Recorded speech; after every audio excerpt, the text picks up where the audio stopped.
Hi, I'm Alex, your host, and this is NoCode World Radio, in which I travel the world to meet the most interesting people in the no-code space.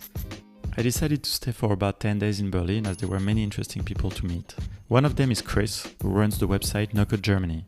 With a brand like that, you can imagine that I was very eager to meet him. And he was also one of the very first people to answer my Twitter call for no-coders to meet a couple of months prior to this trip. Time has come to head to his office in Kreuzberg to find out more about him and his intriguing resume. This is episode 6 of the season 1 of the NoCode World Radio podcast.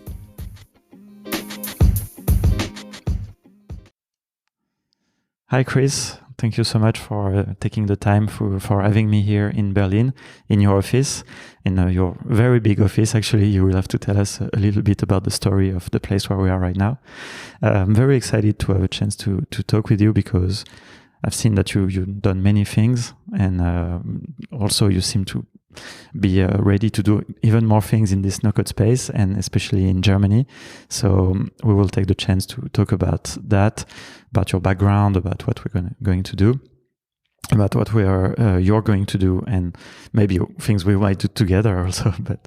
But first of all, I think that would be easier if you introduce yourself. Hey Alex, super nice to welcome you to Berlin.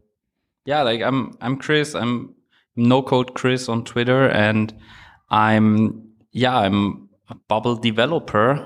That's how I would describe myself, and I'm trying really how to leverage no-code and be really passionate about it and find the right business model for no-code. Okay. Just from the start, because I'm always curious about people's background, what did you study? How did your career started? Yeah, I studied in Munich law school back in 2007. And I was always interested in computers, but in 2010, when the iPad came out, I was working in a law firm, Baker & McKenzie in Sao Paulo, and that was like seen as a perfect internship, but I got so curious about computers and the iPad and what happened, and started my first business back then. And then this didn't really work out. But 3 years later, I remember that I was working in a big law firm in Frankfurt in private equity. So again, what everyone saw as the perfect job. And on the weekends, we were like so into startups that we attended all of those hackathons. And at one point, my boss said, "Hey, I don't know, I guess you don't fit in here. I guess you should stop and really go all in on this coding and technical stuff." And that's when we were 4 guys, and we later started all the companies together. But that's really how it started out. Nice, interesting. So yeah, low background. That's a new one. I haven't in all the many backgrounds. We should make a website actually that lists all the various backgrounds of no coders, because I think it's quite an interesting list. I guess that's interesting, to know law when you want to be an entrepreneur. I mean, I don't know, it depends maybe on the business or... Yeah, it's like, I guess if you're a very good lawyer, it's actually bad because you see always the risk and you look backwards. So Actually, I was always the one in law school who had the minority opinion. You have always the dominating opinion, and I intuitively always had the minority opinion. It was not wrong, but the minority one. And I noticed that it was really freeing to do entrepreneurship, because I'm now the one who is actually doing mistakes, and then I call the lawyers to clean it up and not the other way around. And so it's interesting. Yeah. Okay. And did you learn how to code? Yeah, as a kid, I already had computers and stuff, but I was not great. And then back in 2013 was this boom of online courses.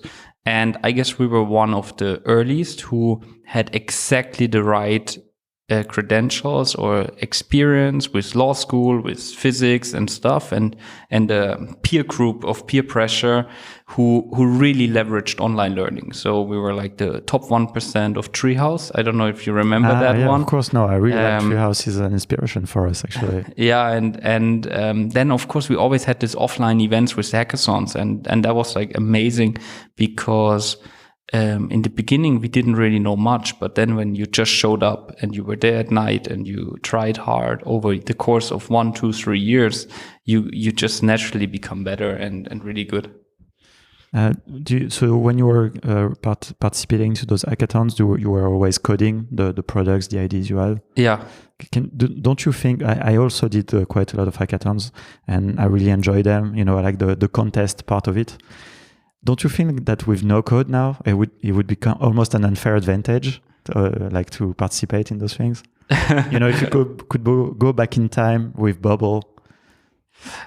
Yeah, like when we found out Bubble, and I told my co-founder, who we did our previous business with, and he was like, this is the ultimate hackathon winning tool. Exactly. And I don't know how hackathons are today, but who knows, maybe people just get more creative, there was always limitations and you were always running late on time. Maybe now they build drones and IoT systems and AI systems. Who knows what they do in those 24 hours. I guess the tools just got 10 times better. It's true. It's interesting. I think that there has been, probably because of the COVID also, there've been some hackathon online, but I don't think it's the same. I like, being there. But yeah, I'd be curious. We have organized actually a small hackathon in Nantes recently, but the idea was really to have people who begin their no-code journey. So the idea was to prove that those people who had an idea, they could in 24 hours do something, but it wasn't as impressive, I would say, from a technical aspect, as if it was a hackathon team, well-trained designer, an expert in Bubble, could be. I'd be curious to see that, but maybe there's gonna be a new wave post-COVID, like a new hackathon boom. we should organize them. Actually, we'll see. We should organize, I think, a hackathon where there would be half of the teams would be coders, half would be no coders, and sort of a contest. Not to prove anything, because I think, but I think it could be interesting. Well, we'll keep that idea. Okay, so tell us a little bit more. Maybe I'm curious to see what are the projects that you build, and maybe talk about Hackerbay. Yeah, we back in the days, that was 2015.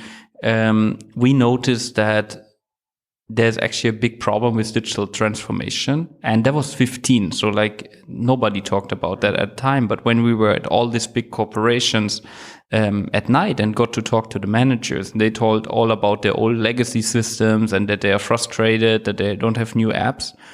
We kind of had this idea to build a Uber for developers, but instead of developers, we take the black belt, the hackers, the rock stars. And at the time, everyone believed that we're totally crazy because hacker had this negative connotation of, the bad guy, the criminals. But we were like, no, those are the rock stars in Silicon Valley.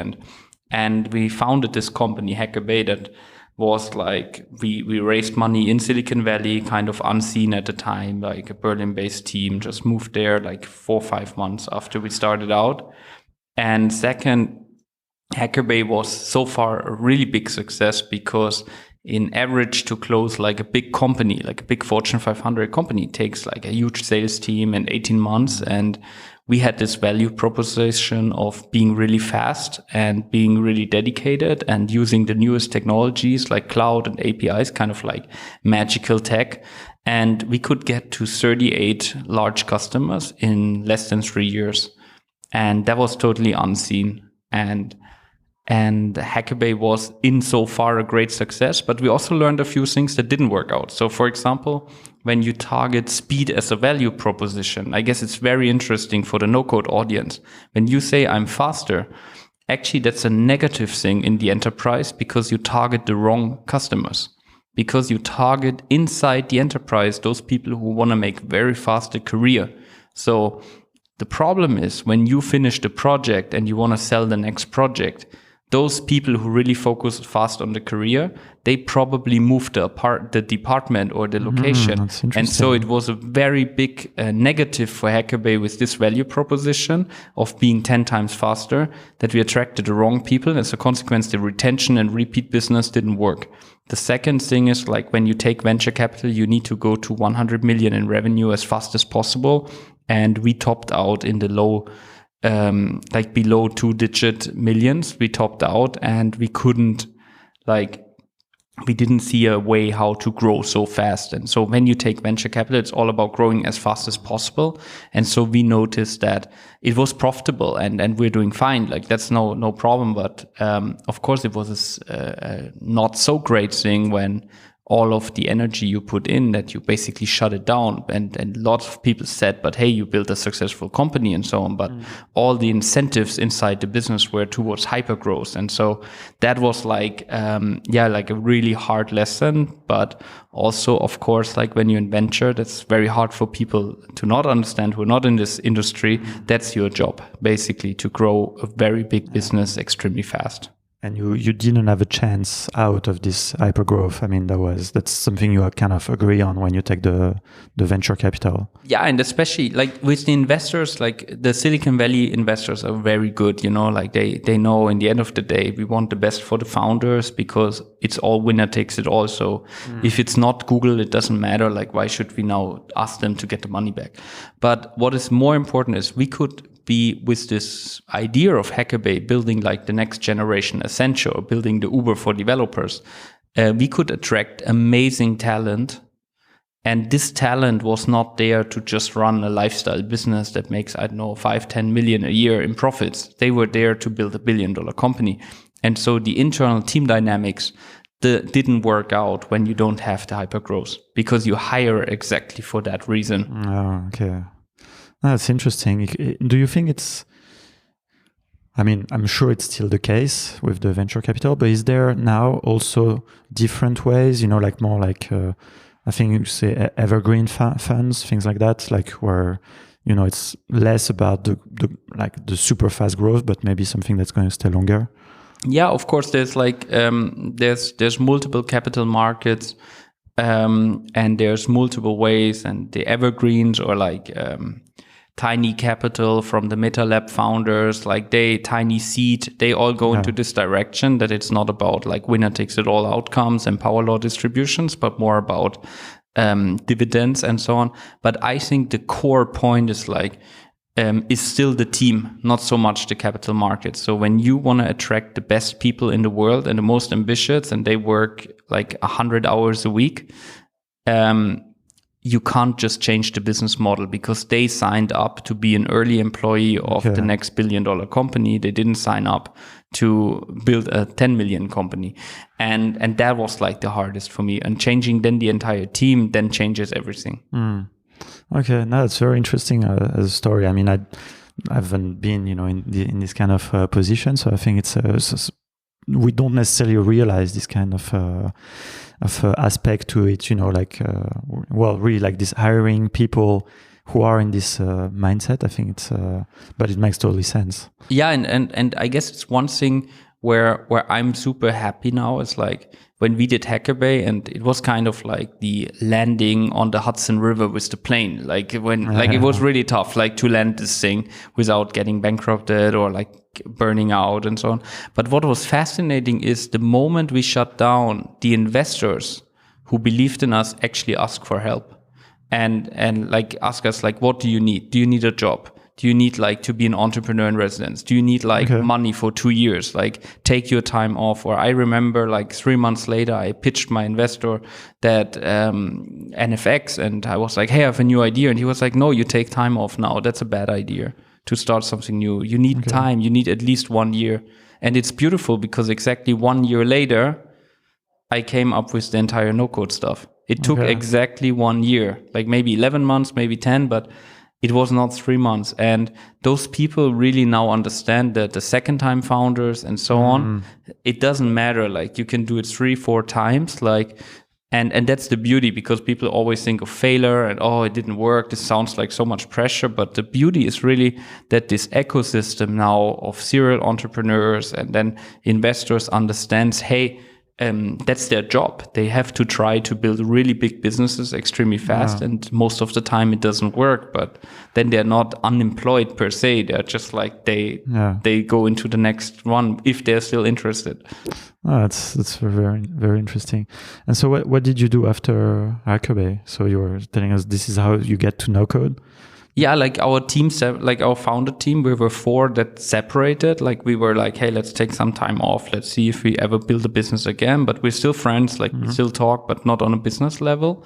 And then my brother and I basically did a lot of Udacity courses around deep learning. So basically going back to stage 1, like online learning. And that was nearly a year.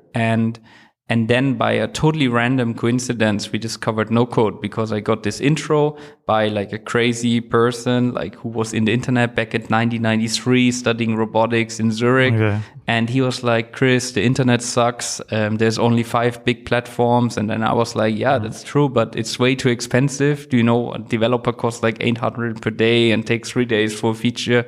Like, how should that work? And the other person on the call said, but did you guys hear of NoCode? And I was like, yes, of course, but this will never, ever work. And then they were like, yeah, but why? And I was like, okay, I'm going to prove it to you. I'm going to write you an email after that. I'm researching it and I tell you exactly why it doesn't work.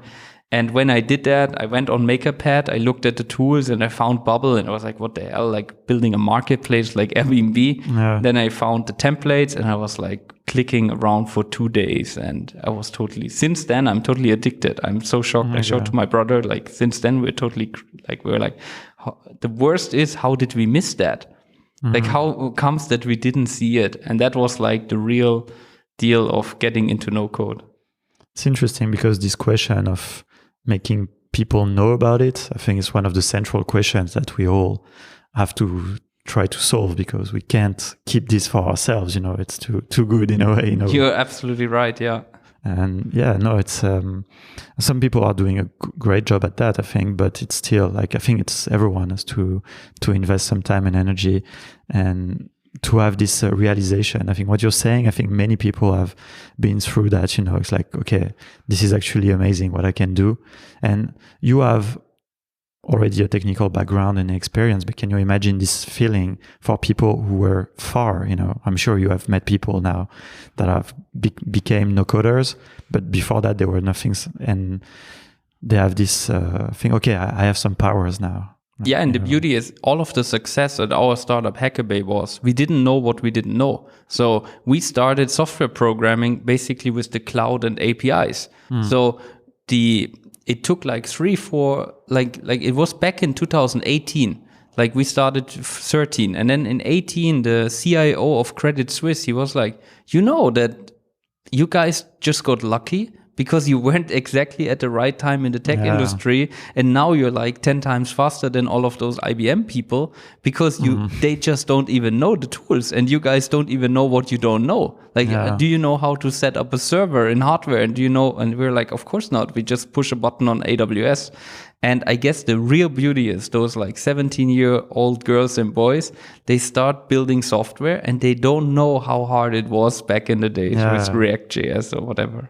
No, that's interesting. And it helps you probably have less limitations, you know. It's like once it's open in your mind, then you think you have no limits. Absolutely. But it's true, actually. When you're a programmer, you also always see kind of the bad side, you know, also your own limits, because code has no limits per se, but like what you quickly realize, you know, that you know, people are way better than you, and it's tough. I mean, I agree. Yeah, that's wise. Yeah.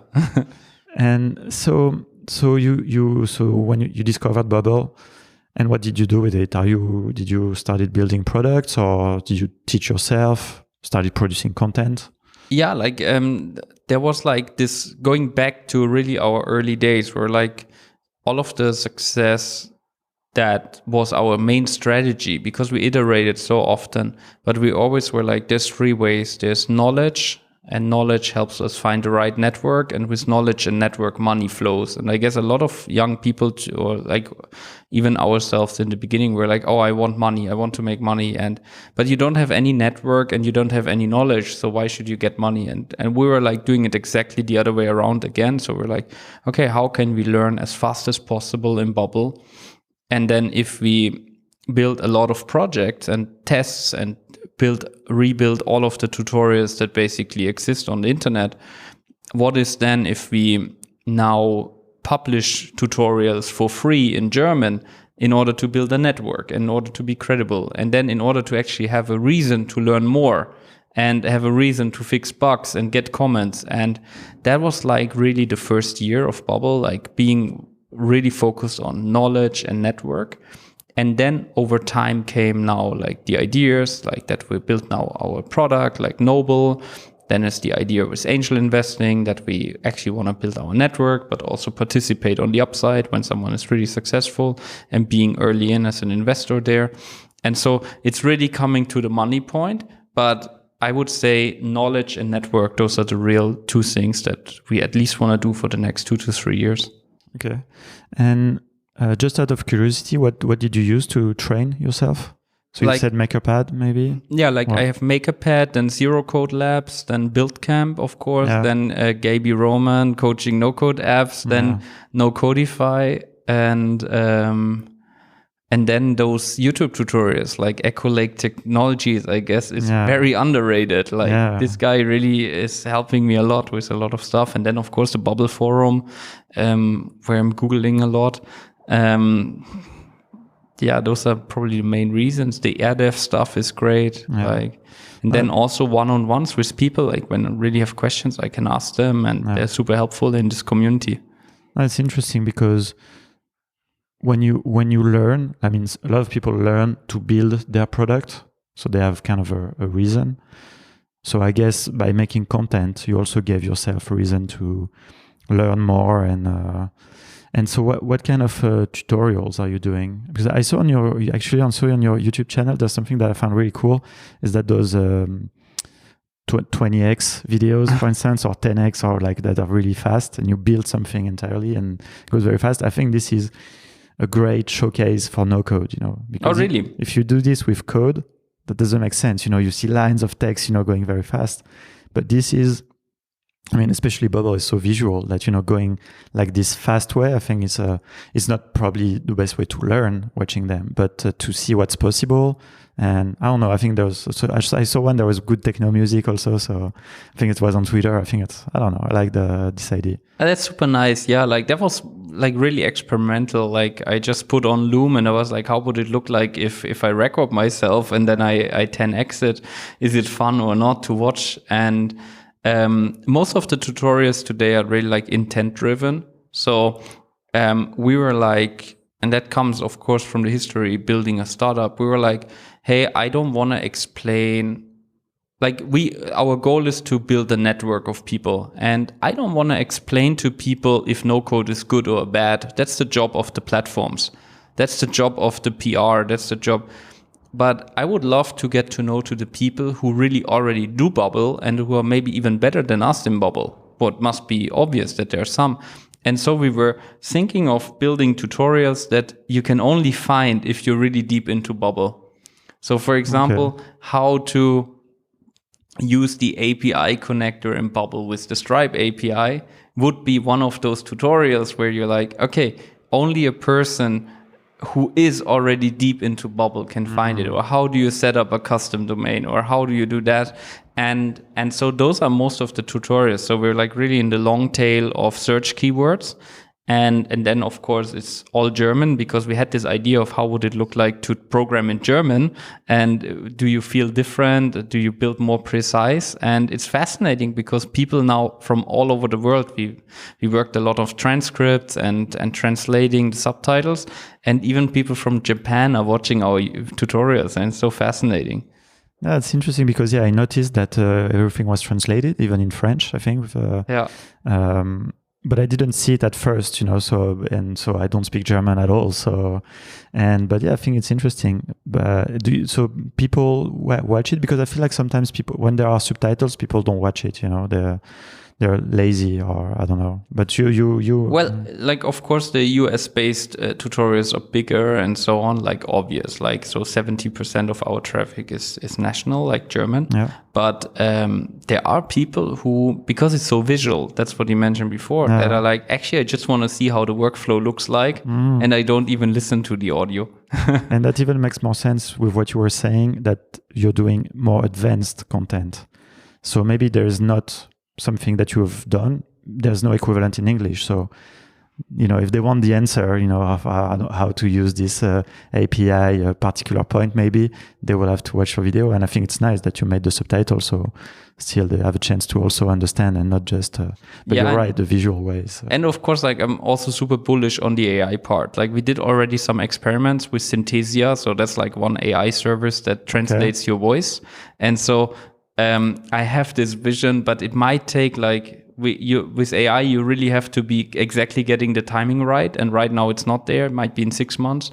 But there's now this way that actually it should be possible that my voice, not only the subtitles, but my entire voice should be translated into all different languages. Now it's like dubbed, to dub the exactly, video. Yeah. And it would be so cool to be in French, to be in Spanish, to be in Arabic or whatever. And you think there's the technology that is coming for that already? Yeah, there's already Synthesia. It's like a London-based startup. It's like really good.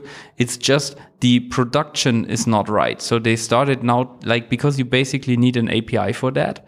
And you need an API plugin for like Adobe Premiere or so. And this you would have to write, but they are not right there yet. So unfortunately, it's a limitation on their tech. It's a small startup, 30 people or so. And then Google is trying some stuff. So I don't know how fast it happens. Okay. Yeah, no, but I guess already like the transcription and the translation by Google is already quite impressive. Absolutely. So yeah, I think, no, you're right. I've never thought about that actually. But yeah, the next step is just to make the voiceover. Well, let's see. No, that would be great. That would change the internet. Yeah, that would change a lot of things because like, you were saying, like, we also started doing our content in French because there was no content in French. But now if all of a sudden all the content in English becomes available in French, then, but it goes both other way around. Also. So, and I always have the thesis, we have different foods. There's German food, there's French food, there's Italian food, there's Asian food, there's Korean food, there's Japanese food, there's American food. And in software and the internet, it's all one big plain stuff. And every cuisine has kind of their own vibe to it, their own culture. Look at cars, like Italian cars, French cars, German cars, American cars. And all of them have their engineering ingenuity and their own taste into the product baked in. But when you look at the internet, it's so monoculture. And I guess this language translation, it would make it totally different. And you feel like going to an Italian restaurant in Paris. It's very different than going to a French restaurant in Naples. And so having this, I guess it would change everything. It's, it's one of the things actually I kind of wanted to try to see with this podcast. Is there, depending on the country, a different way of no coding, And is there an influence maybe on the language or the culture or I don't know? And so far, I think because it's too early maybe in this no-code space, but I think things might arrive. But what would be your take on that? Do you think maybe right now already there's the way German people do Bubble, for instance, is different than French people? I think it's way too early. Yeah. But my vision is I just look at every other product. Look at a German handbag, look at a French handbag, look at a German car, look at a Italian car. Yeah. Like it's all different. And I'm pretty sure that the ingenuity and the culture and everything is gonna be baked into the creativity. But right now there's, especially in software, so much lost in translation because basically a lot of stuff is outsourced. And so it's first like you have some idea, then you need to translate it. Then it goes to a different region where the person has a totally different habit. And then it kind of gets into like something without huge ideas. Yeah. And I think in the long term, why should it not be exactly the same like food, cars, or whatever other products we have that have a bit of more history? No, it's true. And I'm quite looking forward to see the differences. I think what we will see maybe it's already happening, we don't really know, but is that the adoption of products, Bubble, for instance, has no competitors yet. But let's say, in the space of software, there's software builder, YCode, WeWeb, French company.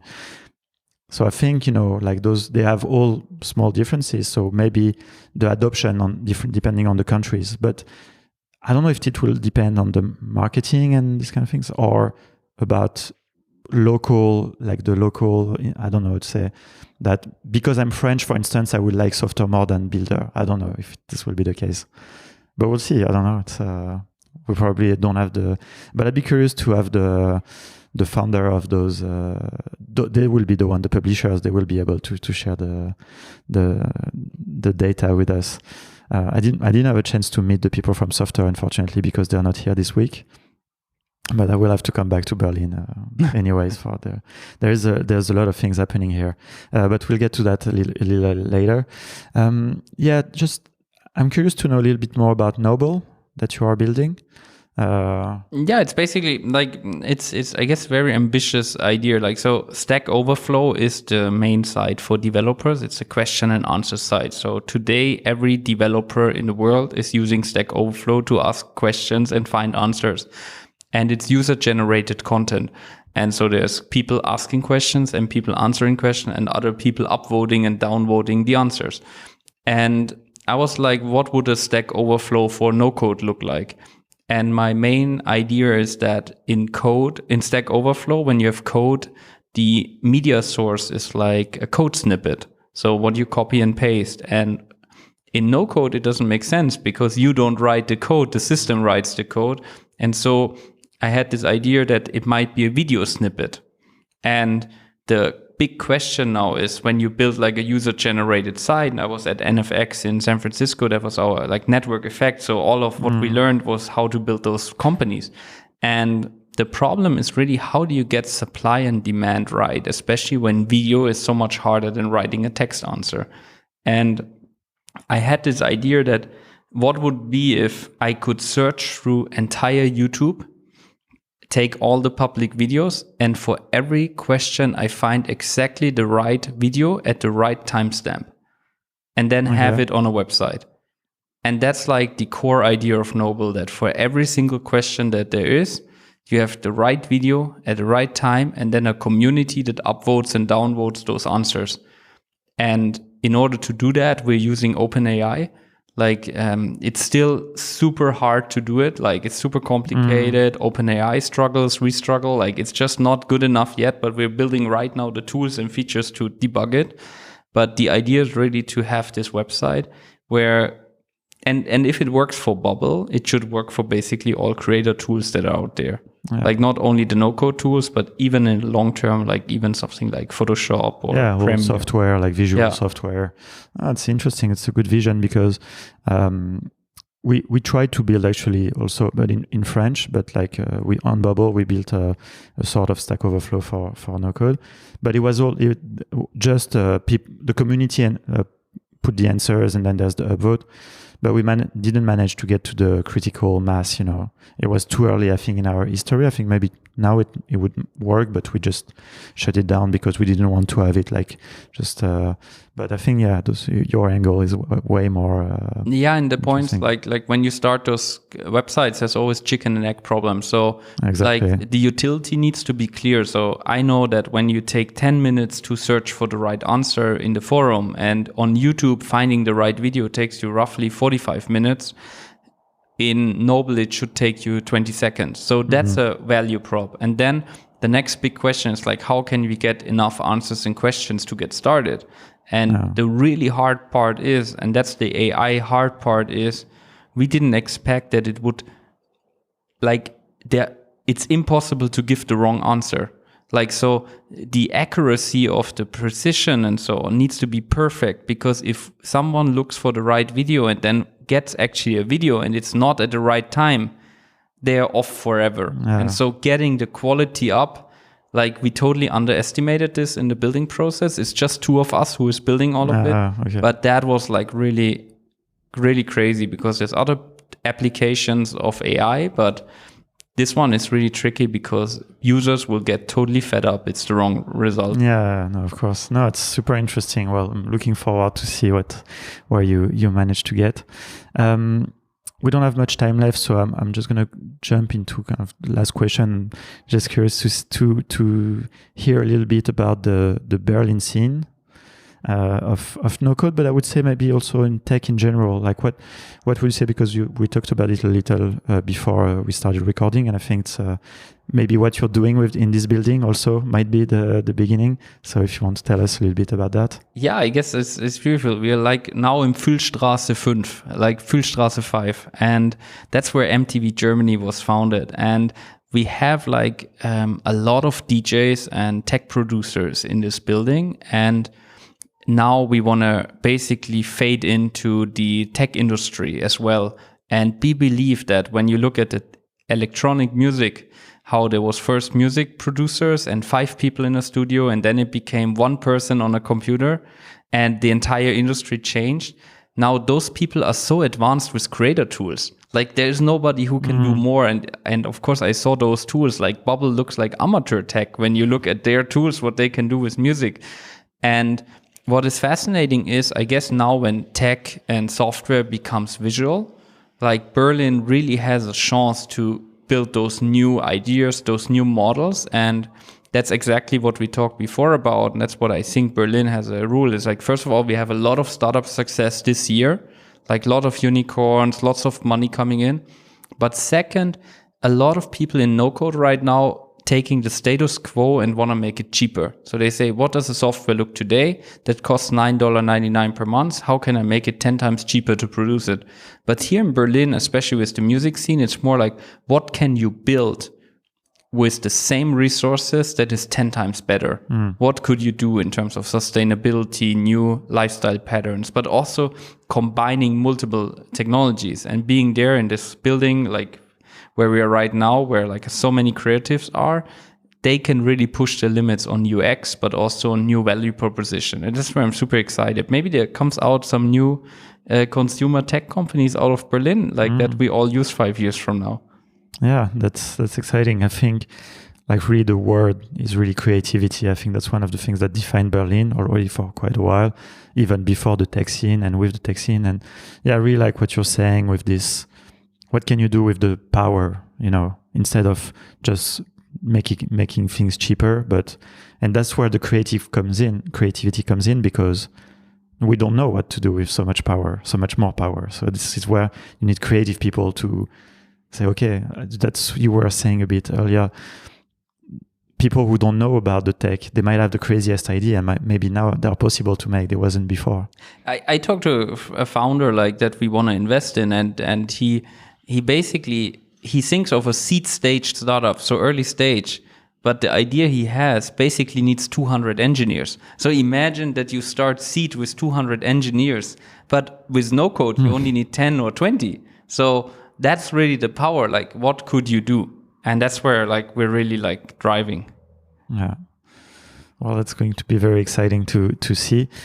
Last question. If you have, it's more on a touristic level, let's say, if you have one thing that you like to do in Berlin that you would recommend to someone who comes, for a visit.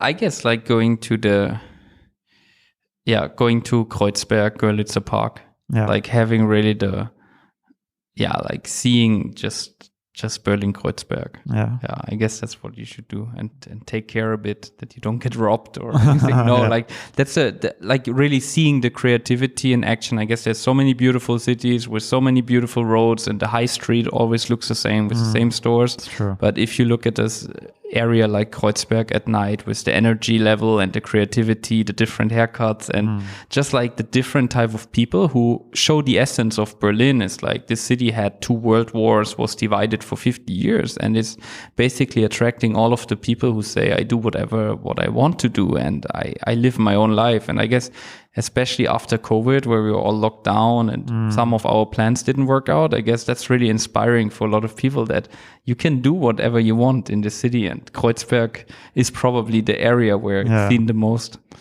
That's true. Okay. Amazing. Well, perfect. Thank you so much for all this. And I'm looking forward to hear and follow all your adventures. By the way, where people can follow you? So you say on Twitter? I will put in the notes anyways. Yeah, like Twitter, and then the best place. We're always like happy. Like, Twitter is the best place. And then we have the German video tutorials, NoCode Germany. But I guess Twitter is the best place. Okay, perfect. Thank you so much. Thank you.